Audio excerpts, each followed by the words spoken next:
자, 최근 민주당에서 은행권을 상대로 은행 이자를 강제로 못 받게 해야 된다라는 발언을 해서 논란이 되고 있습니다.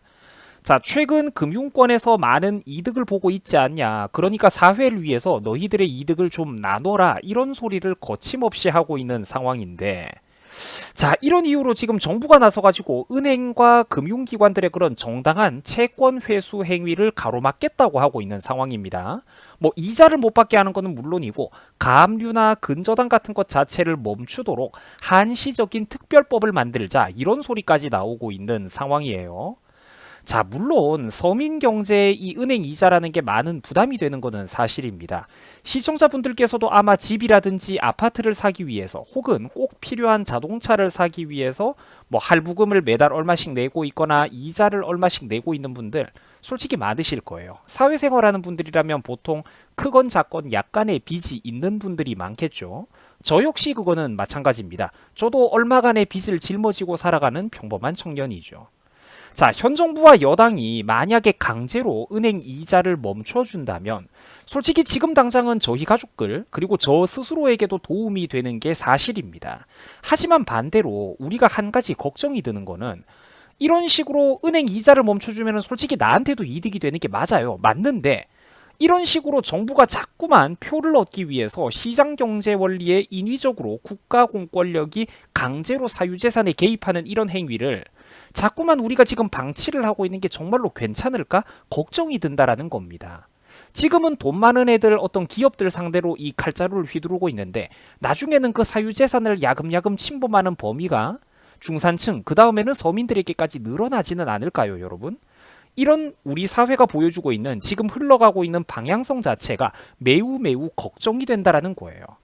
만약 우리 가족이나 친인척이 은행에서 일하고 있는 직원이라면 어떨까요? 임직원이라면 어떨까? 혹은 우리 집안이 은행을 경영하고 있는 환경이라면 이때는 어떨까요? 그때도 과연 이런 기업이 은행 행위를 못하게 하는 거를 우리가 쉽게 말할 수가 있을까? 아니라는 거예요. 요점은 나도 은행 이자 안 낼 수 있으면 좋겠지만 내 사유재산이 소중한 만큼 타인들의 사유재산도 생각해 보지 않을 수가 없다라는 거예요. 그죠? 지금 민주당이 보여주고 있는 논리는 이런 거예요. 야, 요즘 은행들아, 금융기관들아, 너네 돈 좀 벌었지 않냐? 국민들은 다 힘든 상황인데 너네들만 이자 따박따박 뜯어가고 있으니까 그거 배가 아프구나. 너네들이 벌어들인 그 이익을 우리 사회를 위해서 이익공유제라는 이름으로 좀 내놓아라. 우리가 너네 삥 좀 뜯어 먹겠다. 이런 소리를 하고 있는 상황이라는 거예요. 시청자분들은 이거 어떻게 생각하십니까? 그렇죠. 신중하게 생각해 볼 필요가 있어요. 물론 대답하기 쉽지 않은 분들도 있을 거예요. 요즘 경제가 정말로 어렵죠. 실물 경제가 너무나도 힘든 상황이고 사업하는 분들이나 자영업 하시는 시청자님들 또 집을 마련하기 위해서 은행에 졌던 빚과 이자 때문에 고생하는 분들 솔직히 많으실 겁니다.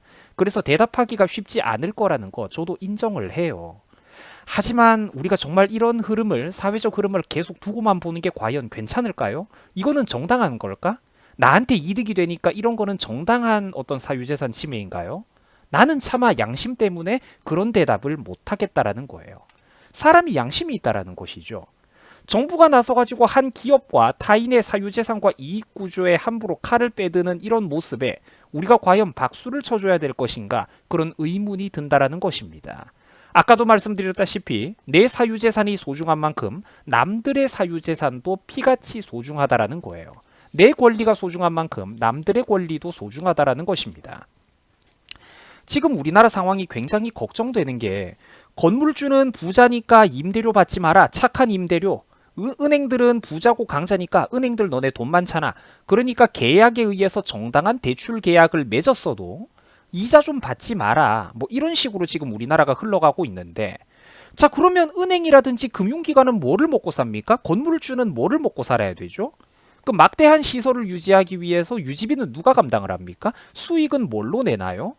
은행에는 일하는 경영인들과 고용된 직원들이 없을까요? 건물에는 고용된 사람이 없을까? 그렇죠. 우리가 이런 거를 단순하게 접근할 일이 아니라는 거예요. 뭐 시청자분들도 요즘 뉴스 보다 보면은 이런 소리 많이 들어봤을 거예요. 뭐 소위 착한 임대료라고 해가지고 경제가 힘드니까 건물주들아 너네 임대료 몇 달 받지 마라. 혹은 좀 적게 받아라.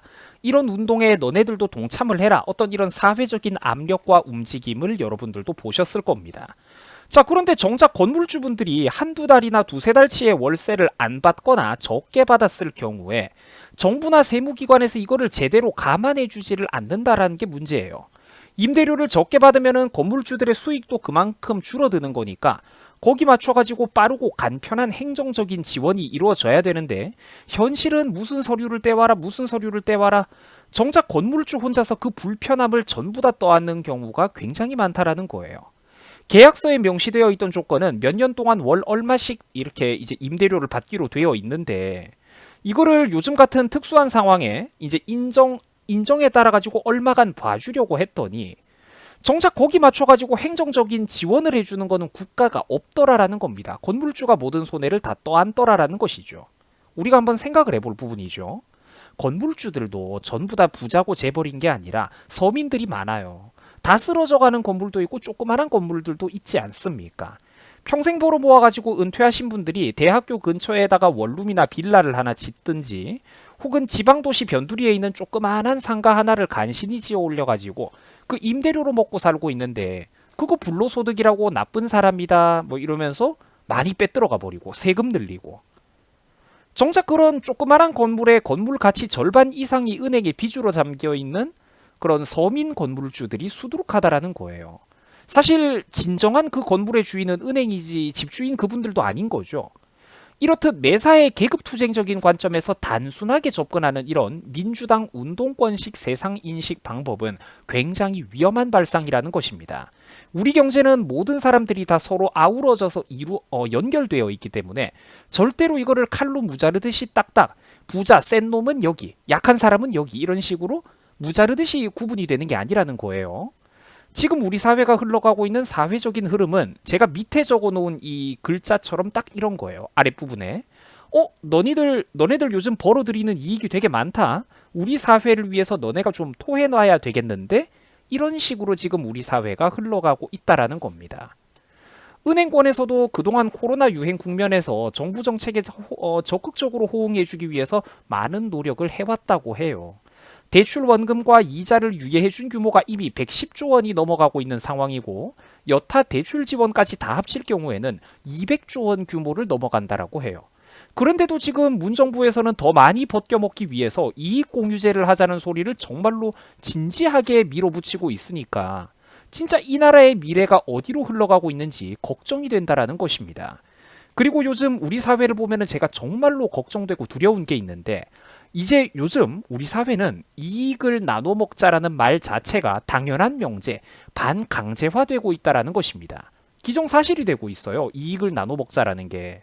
사회 분위기가 지금 이렇게 흘러가고 있다니까?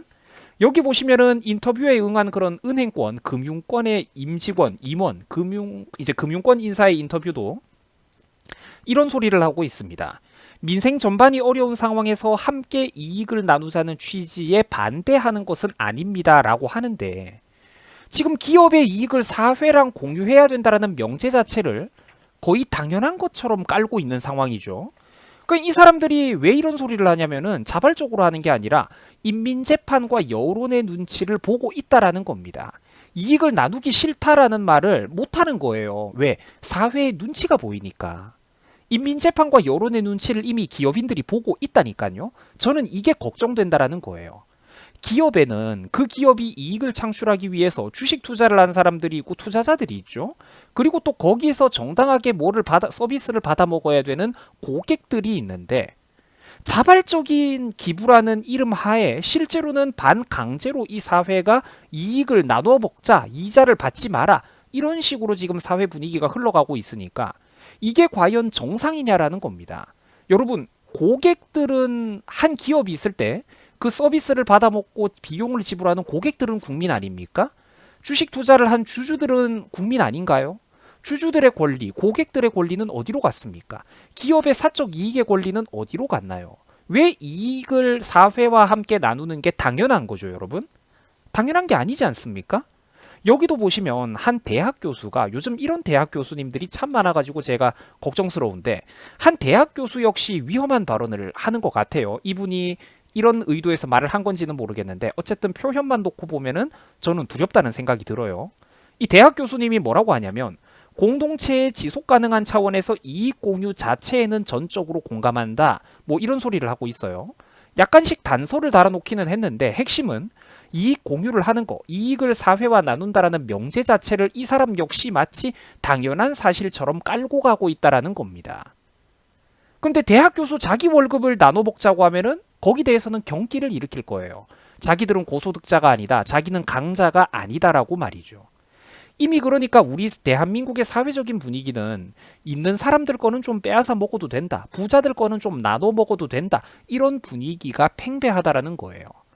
혹은 그런 이익 공유라는 저 무서운 단어 자체를 이미 당연한 것으로 깔고 가고 있다라는 겁니다. 누구도 저기에 대해서 조심스럽게 에둘러서 말이나 한마디 보탤 뿐 저것 자체가 잘못된 발상이라고 지적을 못하고 있는 거죠. 왜? 사회와 여론의 압박과 눈치를 보고 있으니까 이 나라의 지식인이라는 사람들이 기업인이라는 사람들이 말이에요. 저는 그게 잘못됐다라는 거예요. 뭐 저 교수님의 어떤 사상이 어떻든 내가 자세한 것까지는 모르겠지만 이익 공유 자체를 당연한 사실처럼 깔고 가는 것 자체가 저는 이런 사회적인 분위기 자체가 매우 위험하다라고 보고 있다라는 겁니다. 제가 생각할 때는 이 사유재산을 나누거나 기부한다라는 것은 오직 자발적인 개개인의 자유에 의해서만 이루어져야 됩니다. 기부하고 나눠주는 사람들이 대단한 거지 안 나눠주는 사람이 나쁜 거는 절대로 아니라는 것이죠. 좌파 성향의 학자들이나 어떤 논객들은 뚜렷한 원칙을 세우자 객관적인 기준을 바탕으로 이런 이익 공유를 하기 위해서 법적으로 제도화를 하자 이런 번지르르한 소리를 매우 쉽게 짓거리고 있는데 아니 코로나 국면에서 누구만 특별히 이득을 봤다 안 봤다 그 기준을 누가 결정합니까? 그래가지고 한 기업의 이익분을 어디까지 특수한 이득으로 보고 이 이득을 얼마나 나눠 먹어야 될지 이 기준과 범위를 도대체 누가 무슨 수로 정한다는 말입니까? 그게 결정되면 그게 뭐 보편타당한 객관적인 기준치예요? 뭐가 객관적인 기준치야? 좌파 시민단체 장들하고 좌파 성향의 경제학자들 모여가지고 지들끼리 우덜식 기준을 만들어 놓고 뭐 삼성전자 은행 무슨 은행사 돈 얼마나 벌었으니까 그 중에 10분의 1 내놔라. 뭐 100분의 1을 내놔라. 10%를 내놔라. 5%를 내놔라. 그 기준치를 정한다. 제도적 법적 틀을 갖춰가지고 180석의 힘으로 그런 기준치를 마련한다 한들 그 기준이 정당한 기준입니까? 아니라는 거예요. 칼만 안 들었다 뿐이지. 아니 칼 든 거랑 똑같지. 총칼을 들고 기업 개인의 어떤 이득을 빼들어가고 있는 것 아닙니까? 10초만 생각을 해봐도 실은 이런 논의가 우리나라에서 꽤나 진지하게 이루어지고 있다는 현실 자체가 굉장히 우스운 일이고 동시에 위험한 발상이라는 겁니다. 나라의 꼬라지를 볼 때면 진짜 개탄스럽다는 생각이 들어요. 제가 볼 때 우리 대한민국은 이미 구군이 다 해가고 있는 것 아닌가? 그런 생각이 듭니다. 예전에 180석 넘었을 때 제가 이런 말을 했죠. 대한민국은 이미 돌아오기 힘든 강을 건너가고 있다라고 말입니다. 그리고 이 와중에도 아직까지도 경각심을 제대로 못 느끼고 있는 우리나라 국민들을 볼 때면 그 똑똑하고 고스펙을 자랑하는 대한민국의 국민들이 그 아까운 세월 동안 도대체 머릿속에 뭘 넣어놓은 것인지 무엇을 공부를 했던 건지 의문이 듭니다. 아직까지 경각심을 제대로 못 느끼고 있는 국민들 그리고 묻지마 지지를 아직까지 보내고 있는 그 수많은 국민들을 볼 때면 한국 사람들은 지금 이미 지옥을 제 손으로 스스로 만들어 나가고 있는 상황이 아닐까 그런 생각이 들어요. 여러분 수고하셨습니다.